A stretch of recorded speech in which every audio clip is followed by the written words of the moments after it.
Yo, what is going on, guys? Flashverse here, and welcome back to another video on The Flash Season 8.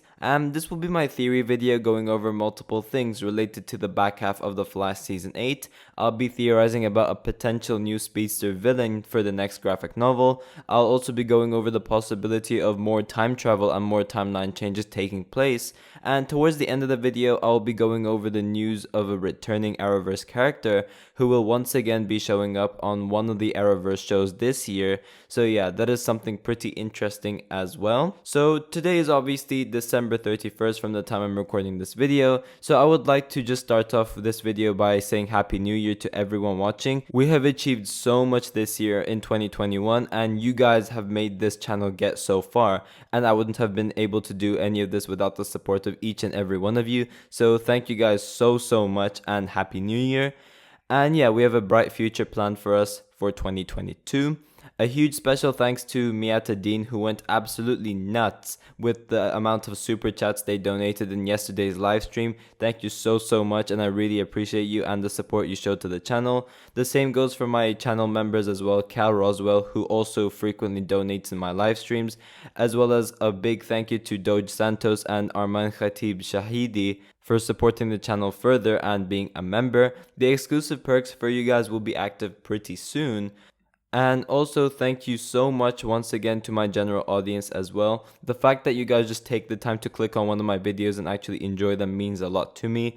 Every like and comment really helps to support this channel as well. So you don't have to do things like supporting the channel further by super chatting and being a member of the channel. Doing something so small by just clicking on the video and just watching it, leaving a like, still does a lot. But obviously, if you guys want to support the channel further, it will be really greatly appreciated. So yeah, we have obviously wrapped up graphic novel number 5, which is the Armageddon event, and it was hands down the best storyline we've had on The Flash in a very long time. It's made a huge redemption to the show, and hopefully the back half of the season can continue as strong as Armageddon. But yeah, we are currently on a mid-season break until March 9, which is actually on Wednesdays now, no longer Tuesdays. So when The Flash returns, it's going to be on a new time slot, and we will be kicking off with episode 6, the mid-season premiere. And when The Flash returns, we will be having Interlude Part 2. So episodes 6, 7, and 8 will all be interlude episodes. But then after the interlude, we will then have 2 more graphic novels. So we will be having graphic novel number 6 from episodes 9 to 13. And then graphic novel number 7, which will be episodes 14 to 18. So yeah, pretty much we're having 3 graphic novels this season, which is pretty cool. Each with obviously new storylines and new villains. However, from Eric Wallace, we do know that the events of Armageddon and the timeline changes created from it will ripple onto the back half of the season, so I am very interested to see how that comes into play as well. So yeah, for this video, I'll be making a couple of theories on what we could potentially end up seeing for the back half of the season. So yeah, if you guys go on to enjoy the video, be sure to drop a like on the video and subscribe to the channel so you are aware of more Arrowverse content coming your way. Okay, so firstly, we do know that for the next graphic novel, we will obviously be getting some sort of a main villain. Now, Eric Wallace did actually describe this main villain as one of the most frightening villains the show has ever had, and that we will be dipping our toes into the world of horror and the supernatural. Now, he said this before Armageddon started. He said this during an interview like during the summer. But the first theory is actually partially inspired by Pagey, so credit to him for this one.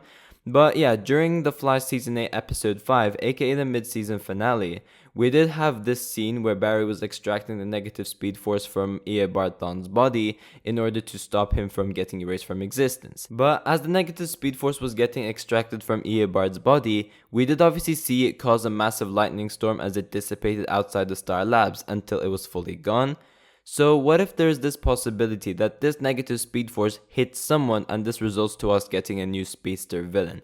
Bear in mind, this is the negative speed force, so it will easily consume whoever is using it, and it will corrupt them with all sorts of negative emotions and various other stuff like that. So they will automatically just become a villain pretty much. Now, back in Armageddon Part 4, we did get a teaser in regards to a new Speedster villain, that being the Lady in Red. This was during this talk between Ryan Wilder and Iris, and we did have Ryan mentioning this Lady in Red who is a villain, and essentially she used this Speed Force dampening weapon to stop her. So it is possible that we can get this lady in red as the new Speedster main villain for the next graphic novel. Maybe when the negative Speed Force scattered around Central City, it struck the random person and she ends up becoming the lady in red. Now, it must also be mentioned that this lady in red was specifically from Gotham City, which was really what made a lot of people think that this was the Arrowverse version of the Red Death. And fair enough, it could very much be the case. I don't think it is. If they're going to link the Red Death with the Lady in Red, one thing they could obviously do is use Wallace Day's Kate Kane and make her the Red Death. The only thing I won't like about that is that I wouldn't want it to be the real Kate Kane. She has been through a lot already, so making her the Red Death would just be going too far. Honestly, I wouldn't be much of a fan of that if they made Kate Kane Red Death as well, so hopefully they do not do that. And besides, she left Gotham City as far as I remember as well, so maybe that contradicts it.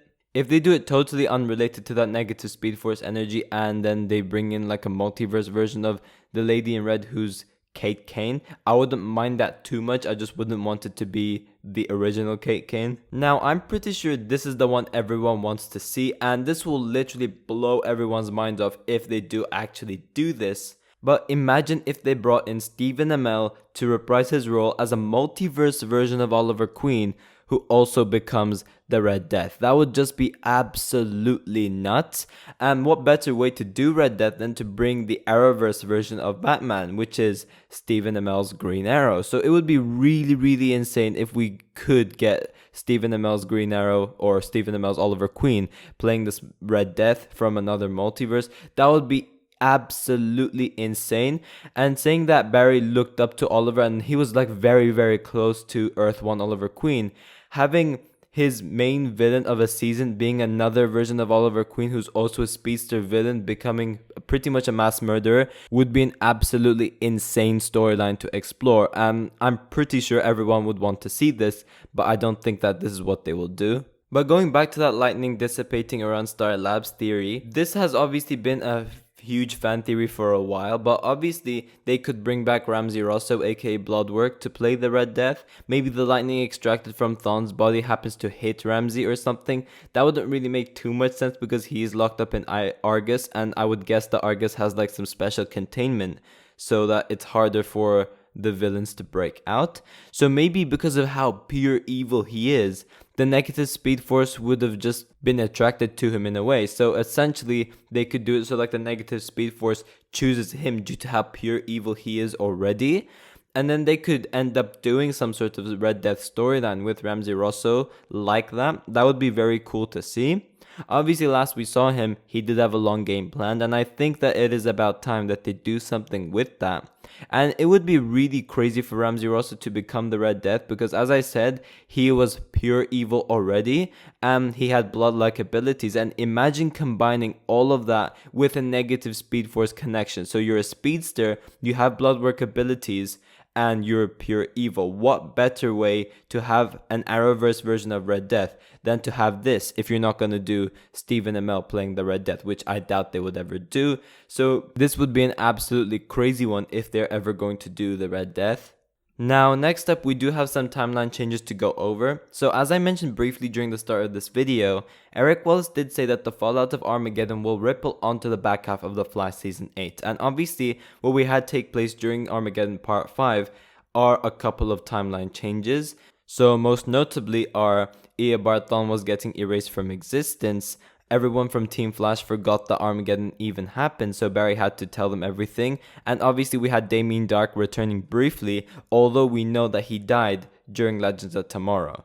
And then for the trailer of episode 6 of The Flash Season 8, we do know that Bart and Nora are encountering these different timeline changes taking place, and they will be time traveling to different points in time to fix the timeline back to its original state. So episode 6 is going to be an interesting episode, and I'm really looking forward to that as well. But we do know that we will be having other timeline changes taking place as well. So we do know that Ronnie Raymond will be returning for episode 11 and 12 of season 8. We don't really know whether it will be a time travel episode or it will actually be an Armageddon timeline change where Ronnie is now alive. But that would be a pretty interesting thing to explore as well. But moving on, we do actually have something pretty cool to talk about. So a couple of hours ago, it was announced that David Ramsey, aka the actor playing John Diggle, will once again be returning for an episode in the Arrowverse, and he will be returning for Batwoman Season 3, Episode 9.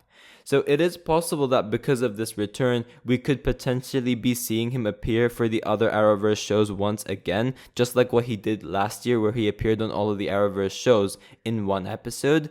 I will make a separate video for this news where we could talk about this in more detail. Now, lastly, I do have a quick announcement to make before I end the video. It is bad news but good news as well, but pretty much I will not be uploading next week, and this is mainly because I have some serious school exams taking place, so unfortunately I won't have enough time to push out content for you guys. Good news though, Arrowverse will be covering for me, so he will be uploading for the channel next week. Depending on what type of video he does, if he does a commentary video and you guys are like, hold on a second, this doesn't sound like Flashverse, it's because it isn't. He will probably mention that on whatever video he uploads anyways. Huge thanks to Arrowverse for covering for me. His channel's link will be in the description down below if you guys obviously want to check him out. He does make some really cool fan trailers. But yeah guys, thanks for watching. If you guys have enjoyed the video, please give a like and subscribe. Be sure to tell me in the comment section down below who you guys would like to see as the next main villain for The Flash Season 8. I'm interested to see all of your thoughts towards all of this as well. And yeah, Happy New Year, and I will see you guys in 2022.